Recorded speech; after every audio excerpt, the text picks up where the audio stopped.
First and foremost, the first line of the full capture equivalency. Okay, I do have that over here. I'm just going to, this is the most important one. This first line, it should be modified to require the desired trash condition instead of a desired trash load to successfully demonstrate full capture equivalency. This one single change would allow visual assessments to actually be used to demonstrate full capture equivalency. Right now, the definition is very much determined by load. And this is our main concern, is that the regional boards may feel once this is adopted that they can't go to visual assessment. So that's our really key ask. Could we hear from staff on this? There is nothing in the amendment that would preclude visual assessment. We put examples in because we were asked to provide some documentation of how we might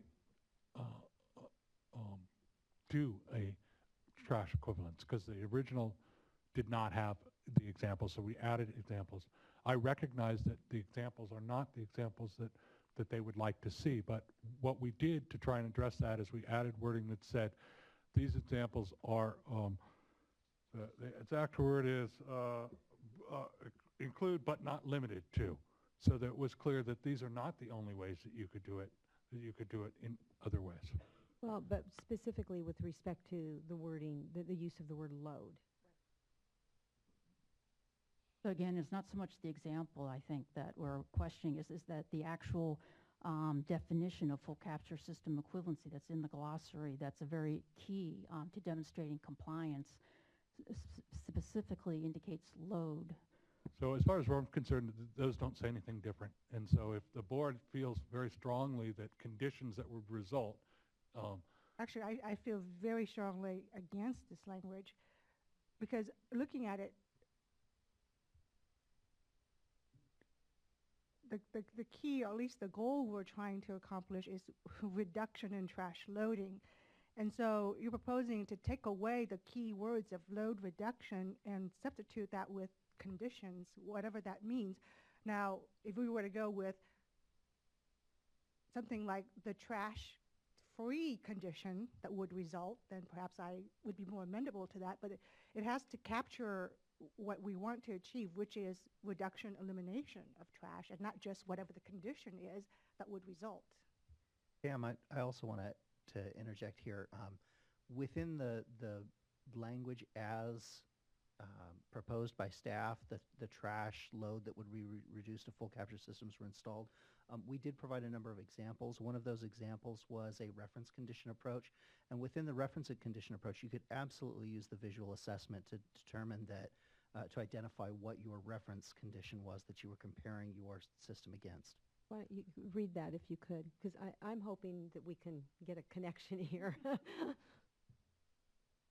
Just keep in mind, though, that I still am pretty insistent that we need to capture the idea of trash reduction. Yeah. Oh, I'm not arguing in favor of removal of load, the term load. I'm just wanting Paul to reference the language that he's referring to, that would provide for the flexibility. So I think there seems to be a disconnect here on what staff is saying their intention is on flexibility, and how some of the stakeholders are reading into this as not being flexible. So there were two examples that we provided. The first example was the trash capture rate approach, where you would be measuring an actual load. The second one was the reference approach, where you determine, and this is the language as proposed, determine the amount of trash in a reference receiving water in a reference watershed. Which one are you on? Oh, I'm sorry. I'm on page D12 of the Ocean Plan version of the amendments. It's in the glossary, the definition of terms, and it's the second term down, second page of the definitions.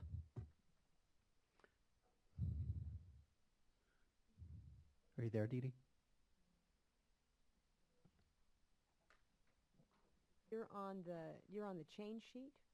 No, I'm sorry. I'm not on the change sheet. I'm in the actual proposed language. Oh, okay. I don't think I have it before me.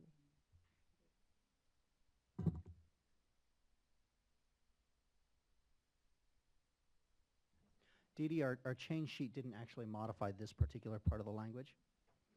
So number 2, it says determine the amount of trash in a reference receiving water within a reference watershed where full capture systems have been installed for all storm drains that capture runoff from all relevant areas of land. The reference watershed must be comprised of similar types and extent of source of trash and land uses, including priority land uses and all other land uses. Facilities or areas as the permittee's watershed. That's a long-winded way of saying you need to compare apples to apples and not apples to oranges. With this approach, full capture system equivalency would be demonstrated when the amount of trash in the receiving water is equivalent to the amount of trash in the reference receiving water. So there's no reason why you couldn't use a visual approach to make that assessment. And what we would basically say to that, and I have up on the screen our proposed language to that part, because that was, the staff did bring up to us that this was a possibility to insert something in here. And so what we basically did was insert the green, which again clearly stated the types of visual assessments that could be used. And one is the SWAMP protocol, rapid trash assessment protocol that's in the receiving water. And the other one is the Keep America Beautiful Index, which is actually on the land surface within your community, right, which is used across the country. Go ahead. So I just want to emphasize that staff's position on this is this certainly can be used. There's nothing that would preclude the proposed language from allowing them to use this approach. Staff feels it's unnecessary. I think the stakeholders would feel that it's really a clarification and a really necessary one so that we all can move forward.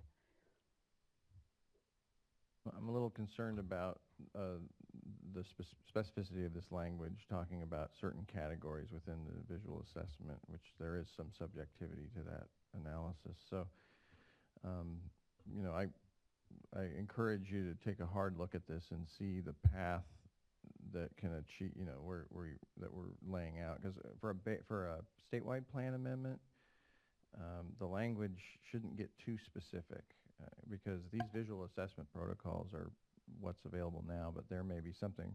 For instance, we just issued a Prop 84 grant recently to develop trash tracking methods in the Bay Area, right, the BASMA.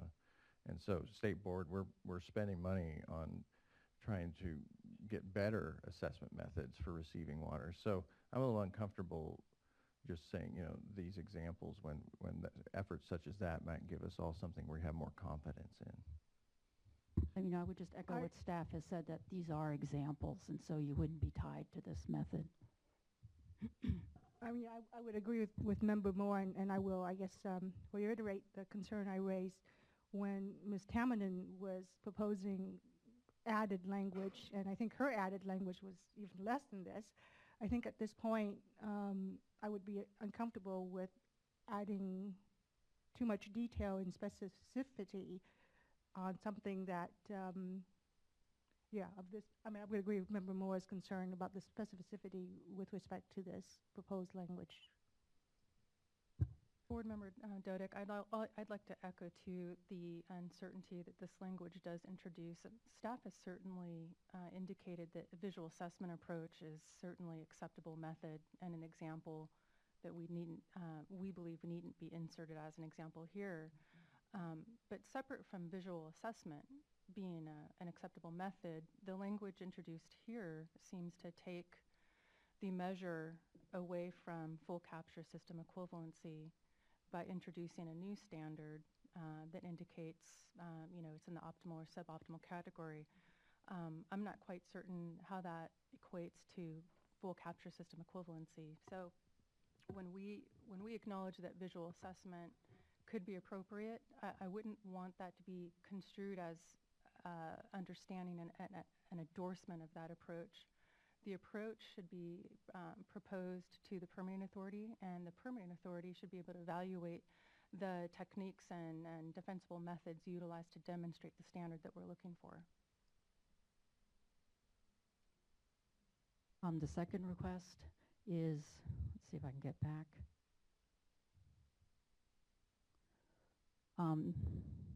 Is really to allow prioritization of trash management areas.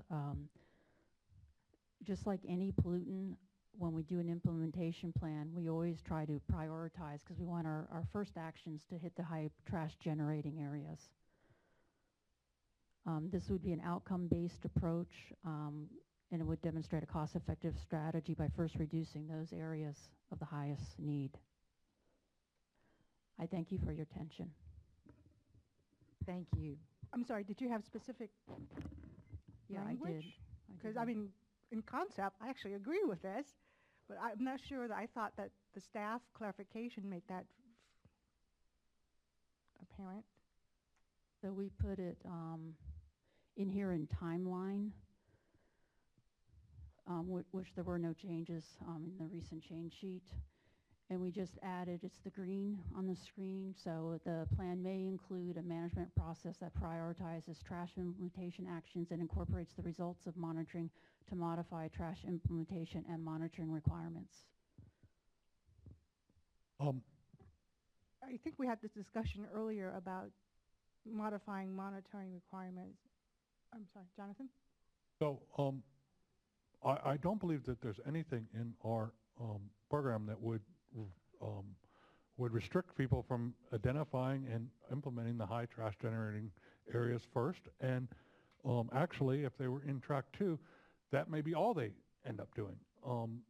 Because if they can show equivalent to reductions, if their high generating areas are not really that high, then that's the equivalence that they're going to base their program against.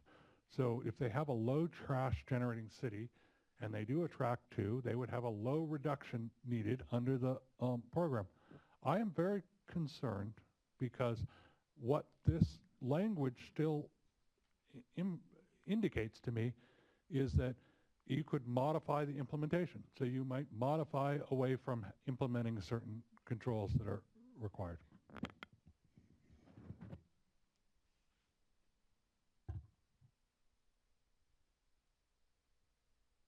Thank you. Thank you. Wait a minute, we're not supposed to say thank you anymore. I forgot, yeah. We've been there, done that. After the next 3 speakers, we'll take a break. I think we need one. Anita, and then Heidi, and then Miriam. Good afternoon, Chair Marcus and board members. I'm Anita Coleman. I'm with the City of Camarillo's Stormwater Program, and I'm here basically to support the discussion you just heard regarding the visual assessment approach as proposed by the County of San Diego. Camarillo is a stakeholder in the Revlon Slough Beardsley Wash Trash TMDL, which has completed 4 years of quantitative monitoring, basically counting pieces and weighing trash. There were conflicting results in the trends of trash reduction when we considered the number of pieces of trash, volume, and the weight of trash collected over the past 4 years. It showed that gathering trash data based on pieces of trash or volume or weight of trash collected was costly, and it really didn't help with identifying implementation actions towards addressing the trash issue. This same conclusion was met by the County of Ventura, the City of Thousand Oaks, City of Ventura, and the other TMDL responsible parties that implement the trash TMDLs not only in Revlon, but the Ventura River and the upper Malibu Creek. Based on the inability to effectively assess changes in trash quantities via weight or pieces of trash, we recently submitted a request, and we did receive approval from the LA Regional Board staff to begin a visual assessment program based on what was discussed earlier, the swamp trash protocol. This method of visually assessing trash in the watershed will allow us to have a more effective utilization of resources in our watershed, and it will allow us to focus those resources on removing trash instead of counting or weighing the trash. It provides a more effective and practical method of evaluating the trash pollution and the reductions of trash in our watershed. The second item is mainly just to, Camarillo wants to voice our appreciation for the inclusion of language in the trash amendments to allow the LA Regional Board to convene a public meeting to reconsider the scope of our existing trash TMDL to include provisions consistent with these trash amendments. Of particular importance to us is the definition of the priority areas for installation of trash capture devices.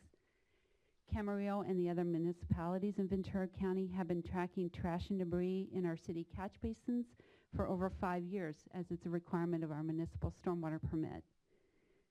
Our data does support a more focused approach to control trash within high trash areas, as presented by this available data. Under the trash TMDL, for example, Camarillo would unnecessarily be required to install over 350 full capture devices in catch basins that over the last 5 years, as this map I have up on the screen shows, have not had trash in them. Our annual monitoring does not indicate there's a problem with trash, and it's the little yellow dots you see in the map. So on behalf of the City of Camarillo and the other municipalities in Ventura County, we support the trash amendment provisions for installation of trash capture device in high trash generating areas defined by the permittee, because they will allow us to install devices where they're really needed and will meet the effective trash reductions. Thank you. Thanks for the comments. I think this is a really interesting study. One thing I'd like to ask you about on the visual assessment protocols and your idea that they may be more effective. In some of the visual assessment protocols, there's still provision for some quantification. And so are you familiar with that? Because that in the swamp report, that was some of the most powerful scientific information in that was actually piece counts, where the study design, really geared toward answering whether a management action made a quantitative difference. We are still looking at the 3-tier or 3-point system or 3-level system, where 10 or below is number 1, 2 is 10 to 100, and 100 or more pieces. So you're still looking and kind of counting visually, but you're not having to pick up each piece and make a tick mark on a worksheet what kind of trash it was, which cost. The man hours to do that is incredible, where you could use that money well spent to go pick up trash elsewhere. We have the same crews that are counting pieces that could be out there picking it up instead. Thanks. But you do recognize that you can do that with this policy. I just heard clarification on that. Thank you.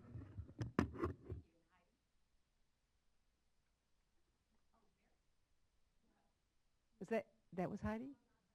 I know. You may know I'm not Heidi Sanborn, but I'm Miriam Gordon, the California Director with Clean Water Action, but Heidi had to leave. She asked me to read her comments into the record, but I'm going to take the liberty to say that I think Heidi's comments have largely been satisfied by your approving the redaction of the comments in the SED, as some of my colleagues have, in the former presentation by Leslie Point of Taman and clarification, Sean. we have not approved it. We Oh. discussed it. You've discussed it. Then I'll read Heidi's comments.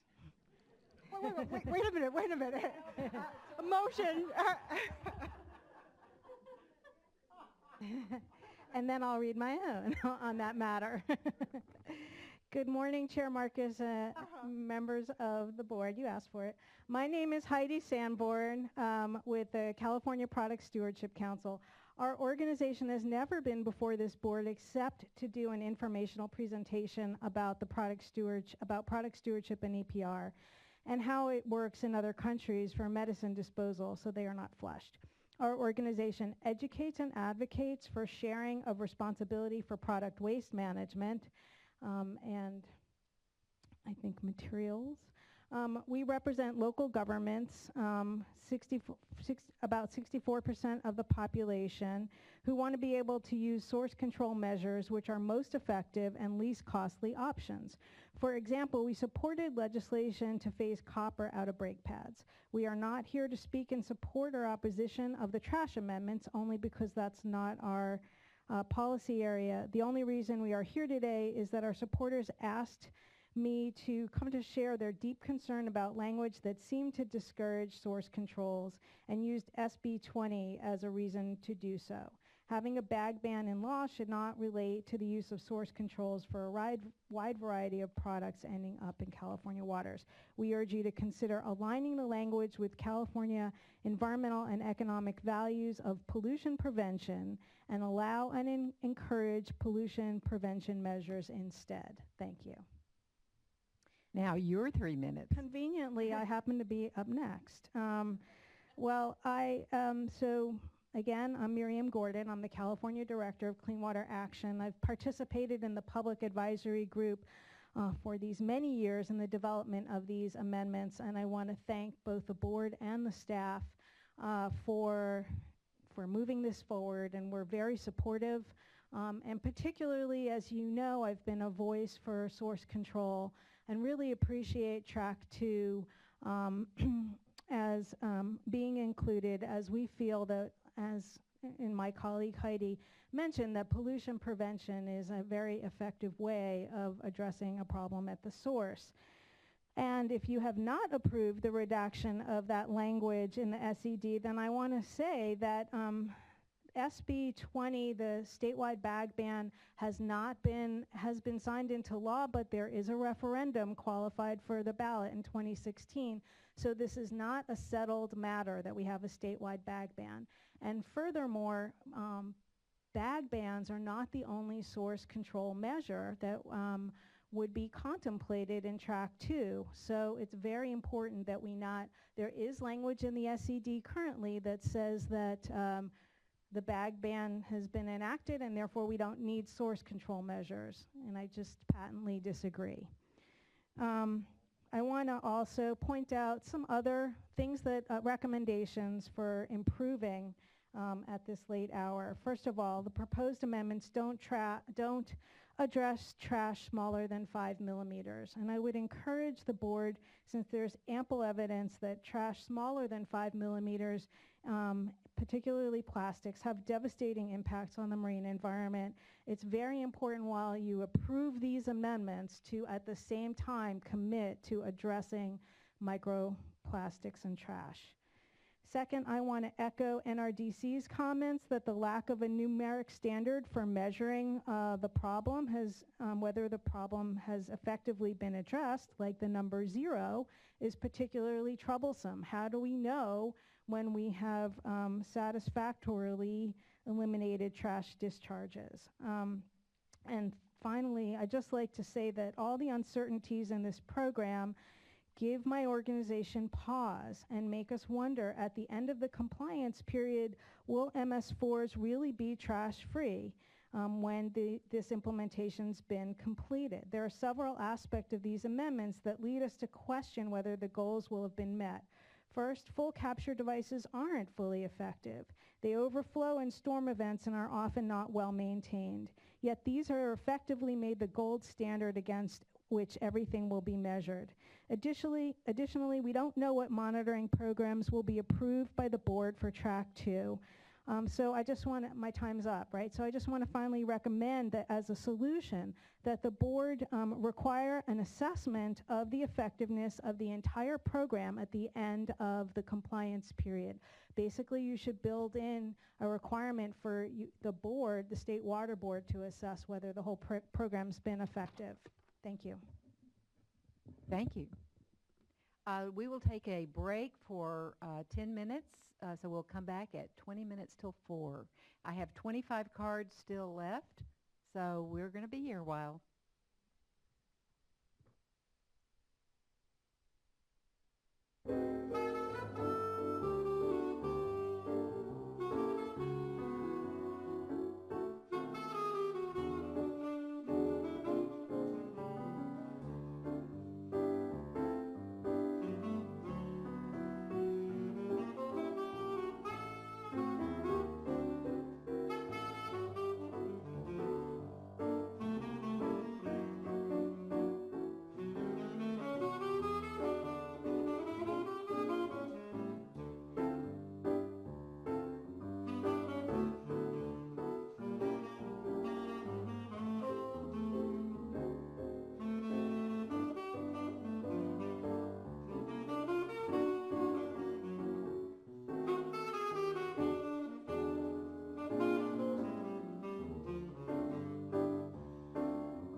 now it is.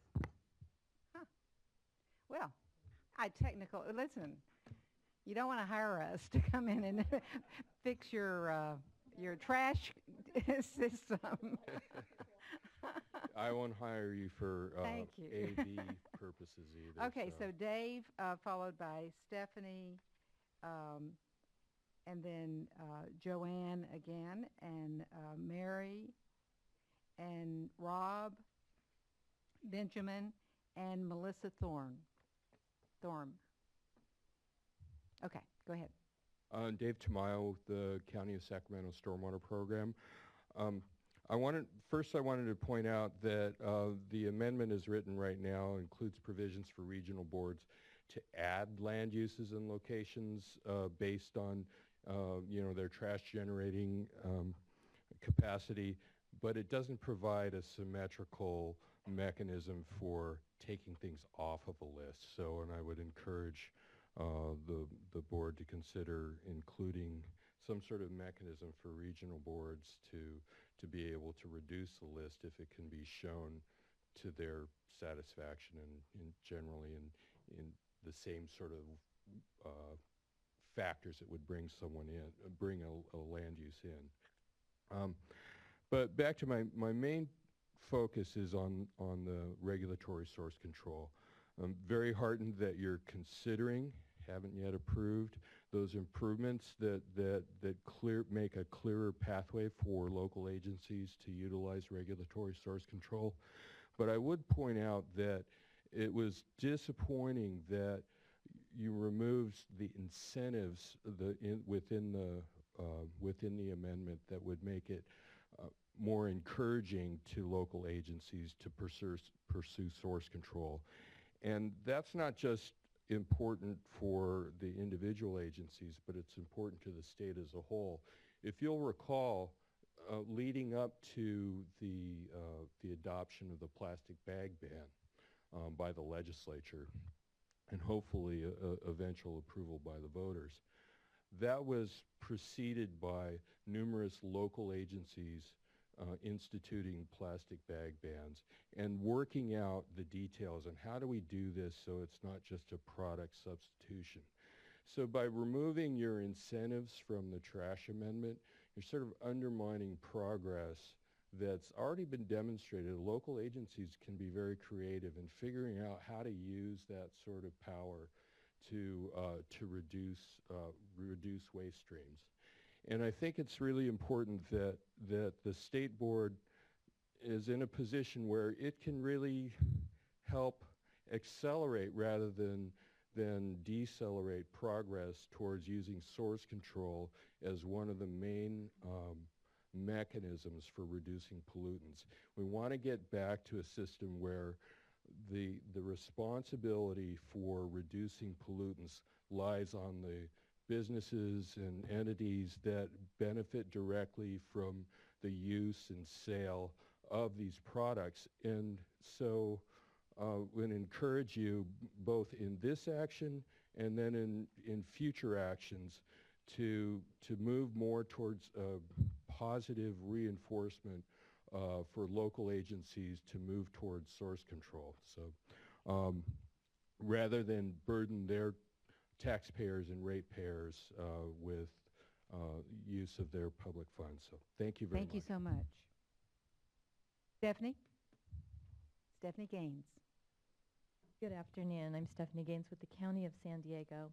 We're here today to urge you to delay adoption of the trash amendments until the impacts and the compliance pathways can be better understood by all of us.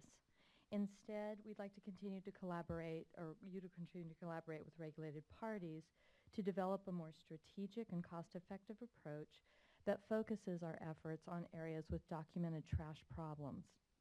Supporting our request for the delay is the amendment change sheet that we've all been pointing to today that we received just 3 days ago.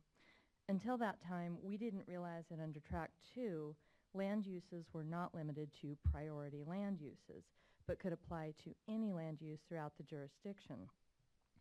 When we realized this, instead of assessing the approximate 4,000 trash inserts that we assessed under our priority land uses at the county, we realized we would have to, under Track 2, assess almost 80,000 inlets within our jurisdiction.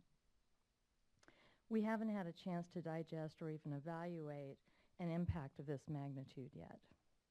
Before you go any further, I don't think that's what it says, but staff, could you help? Because No, it doesn't say that. Okay. What it says is that you can do your institutional or non-structural controls anywhere that you think is appropriate in your jurisdiction, as long as the end result would be equivalent or better than installing full capture devices in the priority land uses that we described. I would point to my first point of understanding compliance pathways. Additionally, how do we do this? There we go. We do realize that you may choose to adopt today, and if you do, we ask that you consider adopting the recommended changes to the March edition of Track 2 that the Signature Coalition has developed during the past few weeks, which the County of San Diego supports. These recommended changes include modifications that will increase flexibility of the regulations and focus implementation on areas with documented trash problems. Additionally, the recommended changes respect local planning and prioritization processes which have already been established in some of our permits, and reduce the impact of yet another unfunded mandate to local agencies. The County of San Diego also supports CASCA's comments. And at this time, I'd like to turn it over to Joanne Weber, who has some more details to add. Thanks, Stephanie. I'm Joanne Weber, Watershed Planning Program Manager for the County of San Diego. And yes, we do have some trash, and I have about 20 or 30 full capture devices. So we do like to address it, and we want to be, proactive in our approach. In San Diego County, I'll skip that one. In San Diego County, our Phase 1 MS4 municipal stormwater permit does not include an urban line. Although San Diego County is the second most populated county in the state, large areas of the upper watershed that drain to the Pacific Ocean are rural and are included within the MS4 permitted footprint. Your consideration to apply the trash amendments to urban areas or areas directly contiguous to an urbanized area would focus efforts on the trash areas. Let me walk you through how rural areas could result in unexpected negative consequences to the waterways. Oh, I just have that. We have over 100 rural bus stops, and we have many isolated commercial areas, such as this corner grocery store. As you see from these photos, these rural areas will typically, not always, but usually have lower trash generation rates than our urban counterparts. Okay, here is a picture of a gross solid removal device, or commonly called the gizzard, a certified full captured system. Trash is trapped within the chamber of the cylinder. This photo shows a gizzard that has just been cleaned, so you can compare it to this gizzard, which is actually full of sediment. And this is what we find, at least in this area, which is rather rural. And what it really contains is mostly the shoulder material from the roadway. This device was installed as a treatment control, BMP, as part of our development requirements. This sediment would not fall under the definition of trash since it's naturally occurring. My road crew reports that the sediment is always in this device when they go to check it. More importantly, the collection of this sediment prevents the sediment from reaching the streams. The streams in the upper watersheds need this sediment to stabilize the stream bed, to prevent erosion, and to enhance stream habitat, as well as a potential source of sand for beach replenishment. Okay, in the areas in purple in this map represent potential critical core sediment yield areas that were recently mapped. Our permit requires that these areas be avoided because they supply sediment that is essential to the function of the naturally stable stream system. Initial analysis indicates that approximately 25% of the inlets that we've identified with our high priority land use areas also collect drainage from potential critical core sediment yield areas. So installing full capture devices in these locations would likely have a negative impact on naturally feeding the streams. As presently written with the clarification provided by your staff on Saturday, I have flexibility on dressing this area by using track 2. I thank the staff for providing us this option so that we can avoid conflict with our hydro modification requirements. Thank you. Mary?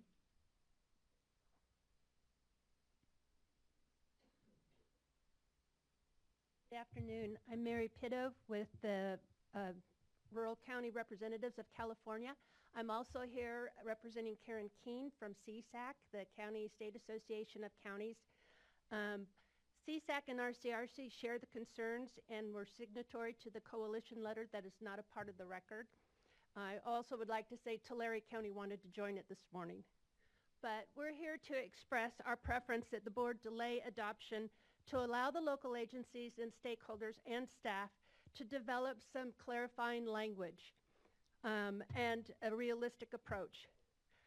The disconnect that I think you hear today is why we ask for the delay. I think we all share the common goal to reduce trash, not only in our waterways, but everywhere, especially our public works departments. That's one of their priorities. These are the implementing agencies that are used to dealing with later interpretations when you adopt new regulations.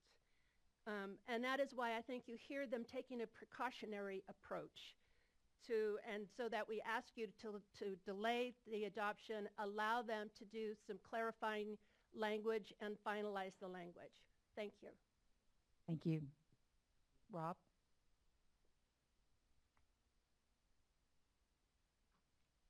Followed by Benjamin Moody and then Melissa. Thank you, and thank you for having me here today. My name is Rob Karinke. I have a firm called Grassroots Lab, and I'm here today in my capacity as a board member for the Los Angeles Business Federation.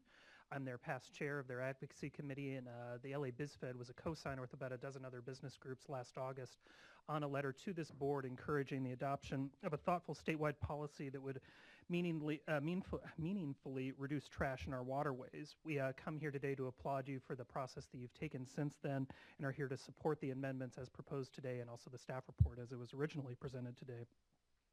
We also want to call attention to the full capture systems that are included in the final amendments. We believe this model is the most effective solution to preventing all forms of trash from entering the state's waterways. I also carry with me today a letter from the Valley Industry and Commerce Association, which is just a support letter. It's not comments or amendments, but we forwarded that along yesterday as well. I do want to call out that we have a little bit of concern with the deletion and omission of language from the staff report as recommended today. As it pertains to the regulatory source controls, we felt that language provided necessary context to the rationale for the omission of those source controls, and also have had limited time to be able to review those comments. So that's something I wanted to raise with you. But broadly, I'm here to congratulate you and applaud you and thank you for the work that you've put into the final amendments, to thank staff as well, and to broadly support their adoption today. Thank you very much. Benjamin? Good afternoon. My name is Benjamin Moody. I'm the Deputy Public Works Director with the City of Yuba City. We're MS4, Phase 2, North Sacramento, about 65,000 people population. I'm here today as a member of the coalition, and I'd like to formally request that we delay this item and direct staff to go back and work with the agencies to really come to a feasible and policy to move forward. We feel that the language in the permit is vague, it's undefined, it's overreaching, and it's very subjective. As a local agency, it's where the rubber meets the road. And so, as we said, some of this language in here is cost prohibitive, full capture. Those words are vague, and what do they mean, and how do we implement that? And this is huge. Nobody's really touched on this, but I mean, this is really a $500 million annual tax on Californians. Every year, as a local agency, we're going to have to figure out how to recur these costs.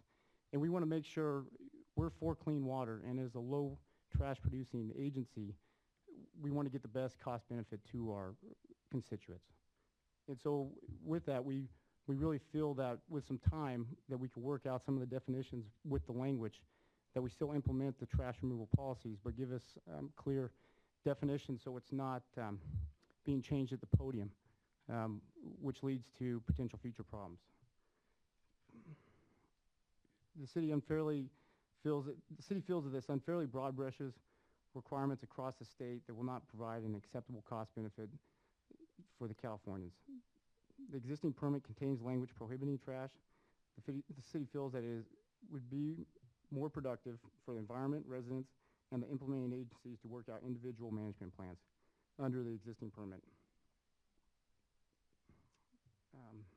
With that, really, with the vagueness of the and how it's being pushed forward so fast without review concerns the local agencies.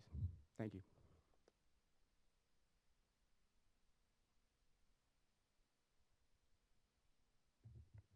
Good afternoon. My name is Melissa Thorm. I'm here today on behalf of the Port of Stockton.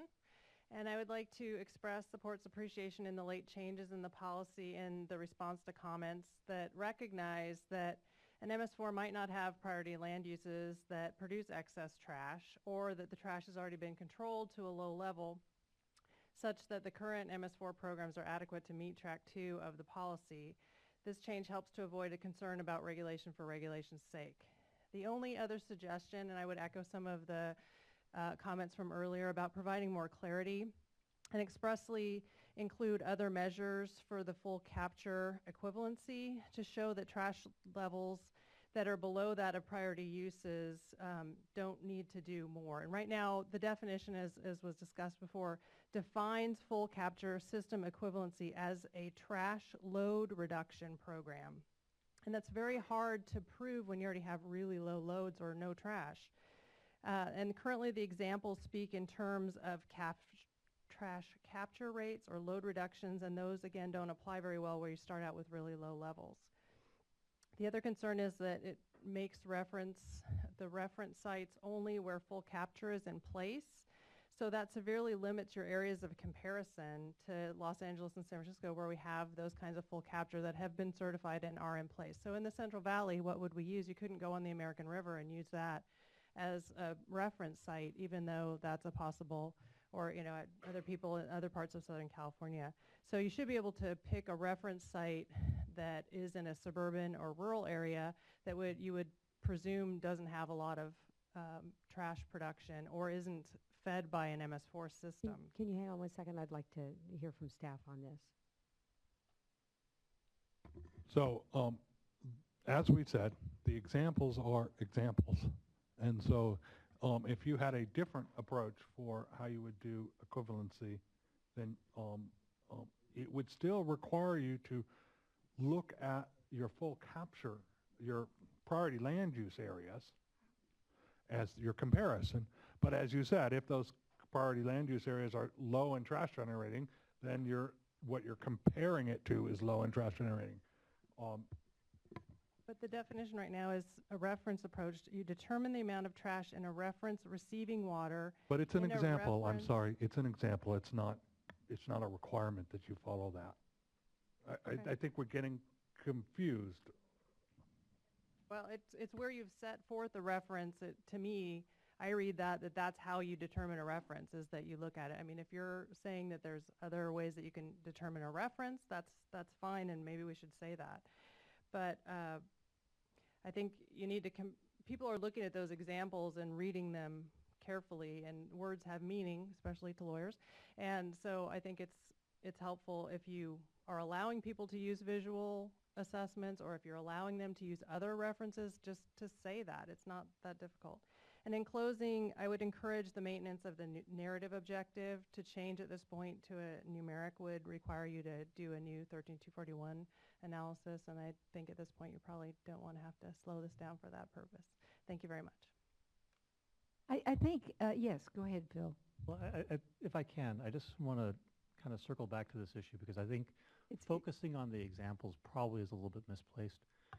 And under the definition that staff's proposing for full capture system equivalency, the real test for whether a permitting authority would approve a future approach for measuring full capture system equivalency is actually the sentence prior to the examples. And it's It essentially says that it's something that has to be quantified by using an approach that's technically acceptable and with technically acceptable and defensible assumptions and methods for applying the approach. So it's really, if it meets those general standards, then the permitting authority can approve it. And you know, again, I'll just say that we've really been focusing on the two examples. The staff's now saying they're examples, and not only are they examples, they're not limited to those examples. But really, I think the idea here is to try to provide a general, quantifiable approach and let the permitting authority figure out what makes the most sense for that particular permittee. Yeah, I get the impression, and again, I recognize that lawyers have to look worst case, and that people, having run a public works department, that folks worry about their fears. But we're not doing a permit here. We're doing a policy, which will then be implemented. And so inherently, in the nature of what we're doing, we are leaving it to the regional boards. We're just putting sideboards on as many things as keep the policy moving, which I think it is in part why some folks have asked us to do an assessment later on to see if it will work. Because the flip side of the fear that people are going to be pinheads when they give you these permits is that they're going to be so loosey-goosey that nothing's going to happen. And so finding that balance and the sideboards is what this is about. This isn't writing a permit. Well, just to respond, I think that my main concern is that it's defined as a load reduction target. If you could get rid of the word load and just have it be a reduction target, and then you could have it be some other kind of assessment besides an actual loading, which requires you to figure out what it was before and whether you reduced it from that. Whereas if you looked out and there was no trash to start with and there's no trash to end, you've met your target, but there's no load involved in that at all. And I think if you just remove the word load from that, you'd get to the same, because it would say the trash reduction target. So I guess that thank you for raising that, Ms. Thorm. What we heard from the staff earlier is, at least what I heard from the staff earlier, and maybe it's worth confirming, is that there's really nothing inherent in the use of the word load that would preclude the use of a visual assessment or frankly anything that Ms. Thorm just described.